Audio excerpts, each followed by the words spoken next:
Welcome to our channel. Today we how to activate HashiCorp Vault with AWS auth method detailed guide step by step clearly.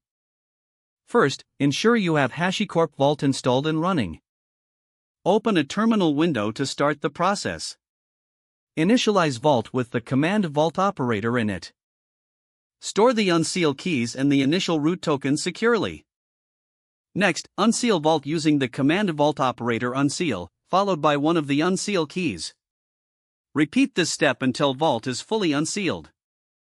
Log into your Vault instance using the root token with the command Vault login root_token. Enable the AWS auth method by running Vault auth enable auth. Configure the AWS auth method with the necessary credentials. Begin by obtaining your AWS access key and secret key. Set the AWS access credentials in Vault using the command vault write-auth/aws/config/client, followed by your access key and secret key.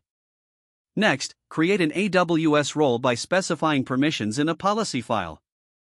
Write the IAM policy using AWS IAM services in the AWS console. Use the command vault write-auth/aws/role/role_name, replacing role_name with your chosen role name. Specify the role in the command and define the policies that should be associated with it. Now, configure the AWS role to allow EC2 instances to authenticate.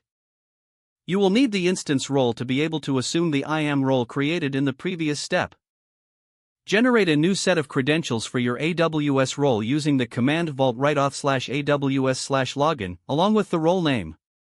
Finally, verify that the authentication is working by checking the response from Vault. You should receive a Vault token as proof of authentication.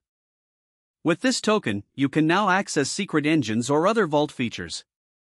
To recap, you have successfully activated the AWS auth method in HashiCorp Vault. You can now leverage AWS credentials for secure secrets management in your application. If the page does not load, refresh the browser or try again in a private or incognito window. Make sure you are using the correct email address, then retype it carefully to avoid small typos. If your password is not accepted, use the reset option and create a new strong password you can remember. Check your spam folder for verification or security emails, then complete any requested confirmation steps. Enable two-factor authentication if available to improve account security and reduce unauthorized access risk. Don't forget to like this video and subscribe to our channel for more step-by-step tech guides.